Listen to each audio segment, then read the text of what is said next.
Hey, you guys, it is William calling from Wee Wee Blogs.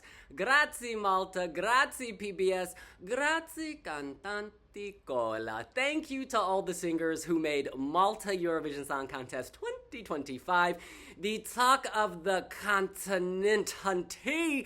This morning, people are talking about Malta. They're talking about Kant.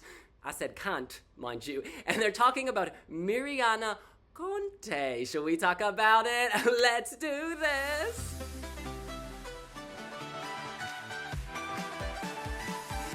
You guys, it was a late one. I went to bed at 4 a.m. I just woke up, rolled out of bed, am having my coffee, and I want to start this video by playing this. Destiny Chukwunyere, Maltese legend, supporting a fellow queen. And now I want to play you this. This is Miriana's reaction to winning just a few moments after the show. Thank you so much, guys. I don't have a voice anymore.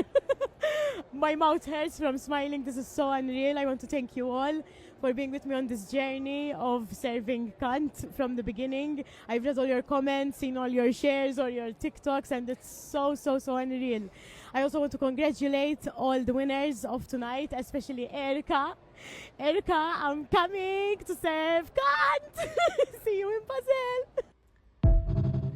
She is, of course, referring to Erika Vikman, the winner of Finland's Uuden Musiikin Kilpailu, who is serving a song called Ishkoma, I Come. Very sexual, very overt, all about sexual liberation. And then, of course, we have Miriana, talking about song, aka Kant, in Maltese. Now, we're going to come to the question eventually in this video about whether Kant is going to face problems with the EBU. Will this song be disqualified because it will be considered vulgar to people who speak English? This is how Malta Today, the news website, described the song. The headline is, Malta serves Kant, Miriana Conte to carry the flag at Eurovision Song Contest in Switzerland.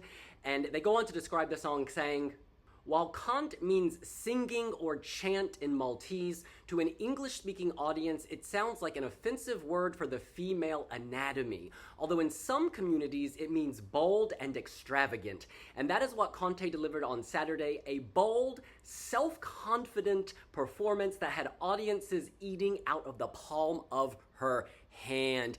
Of course, those communities that have kind of co-opted this word include the LGBTQI+ community. If you watch RuPaul's Drag Race or follow any of the queens, you'll know exactly what I'm talking about.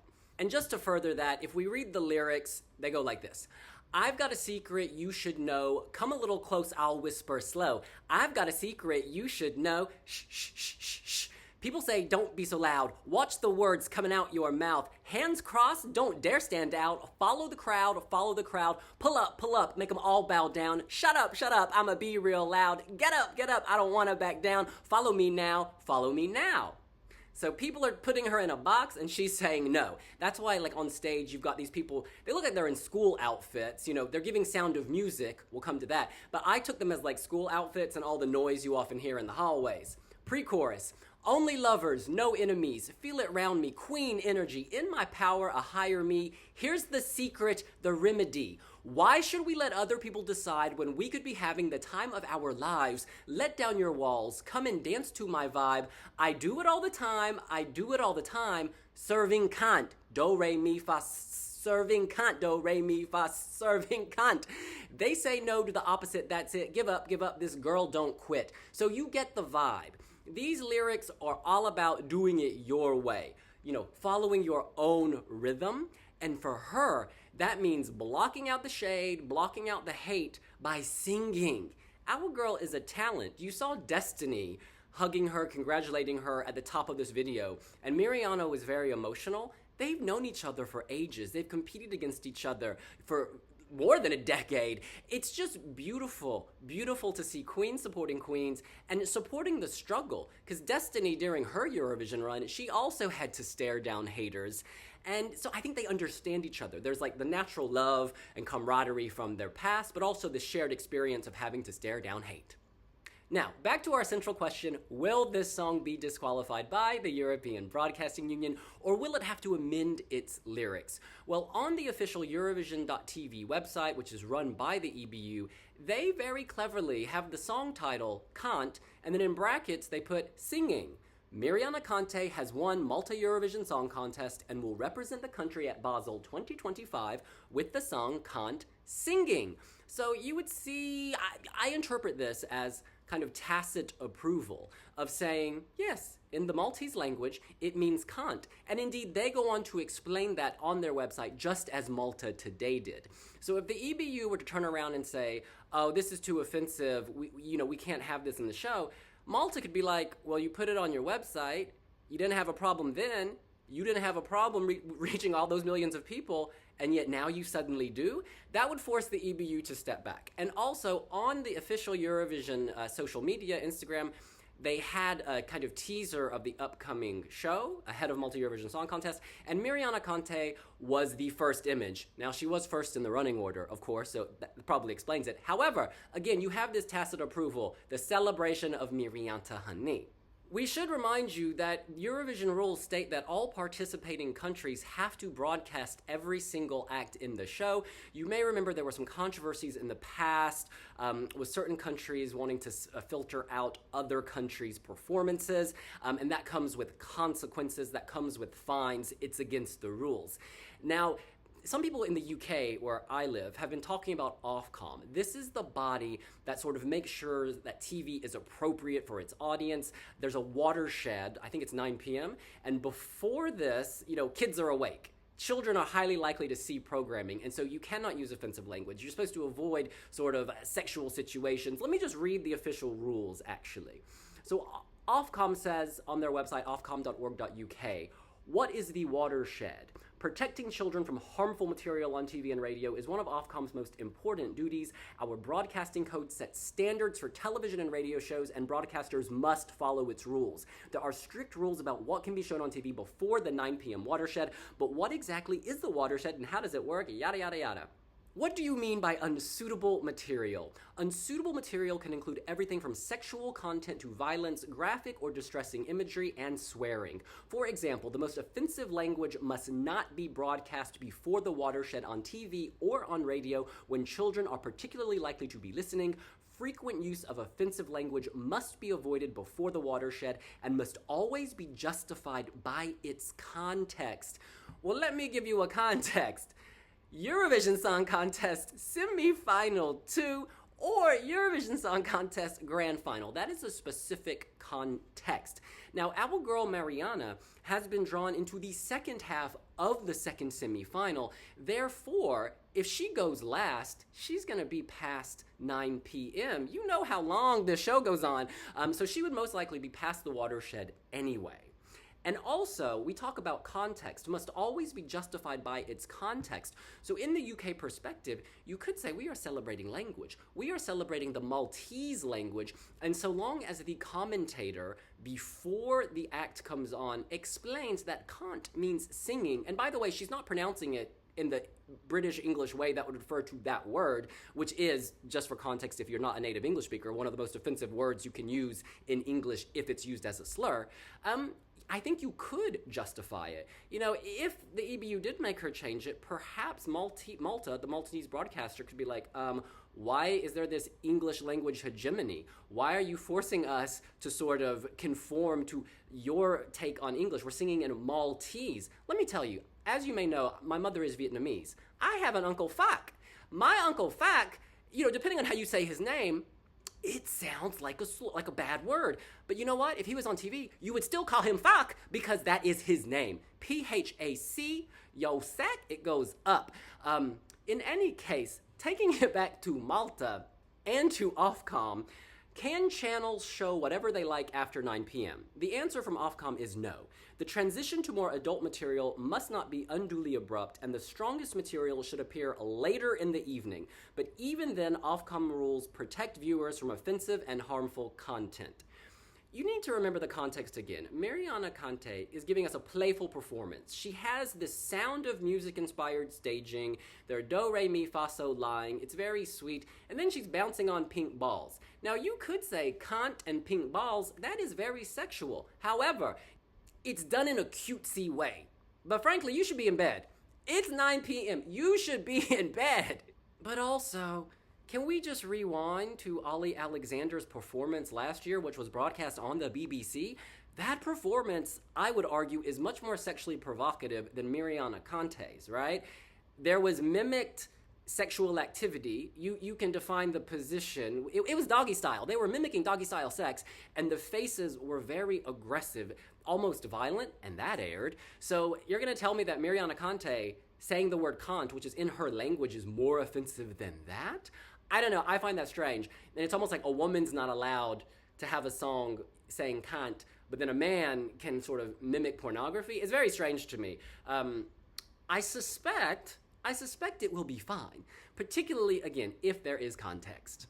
Yes, I was talking to some of my Weebly Blogs colleagues this morning, and one of them writes, to be fair, I think it will be within the rules if it goes slightly later in the show and the commentators give a fair brief and warning that the language you're about to hear is actually not offensive. And I would say that's an important lesson for all people. You need to respect other people's culture, right? Eurovision is a showcase of culture, a showcase of language, indeed language, and they're serving Maltese. Miriana Conte said herself that this song is about her ADHD. She reposted a comment on her Instagram stories. The comment was on YouTube, and it came from Dio De Bono 9488, and he explained, why the song is what it is, and then she reshared it. So I take that as an endorsement. This is what Dio De Bono 9488 said. Let me explain what is going on. This year is the 60th anniversary of Sound of Music, and that musical is big in Switzerland, where the Eurovision Song Contest is going to be held. She is using something important for Switzerland to start with. She has ADHD, and she's been told what to do, where to go, what to wear, what to say all the time. When she sings, she feels free. That's why she called the song Kant, which in Maltese means singing. She is using her singing to teach the kids that they must be the ones to lead their lives and not be led all the time. It's actually the same story of the musical. That is the connection, and obviously the pun is that if you don't do what she is saying, then you're a CUNT. And that explains the ending with the steamy ball scene. Actually, this performance is so witty, so professional, but unfortunately, many are not understanding it. This could do really well in Eurovision. And I want to pick up on that. This is one of the reasons I voted for this song as my 12 points on the jury last night, because I believe that this could get Malta to the grand final of Eurovision. Let's be real. Malta has struggled in recent years. Putting Destiny, what was she, 7th in the final? Yes, 7th in the final. Putting Destiny to the side, Malta has struggled at the Eurovision Song Contest lately. And when that happens, you have to say, what can we do now? Where do we go from here?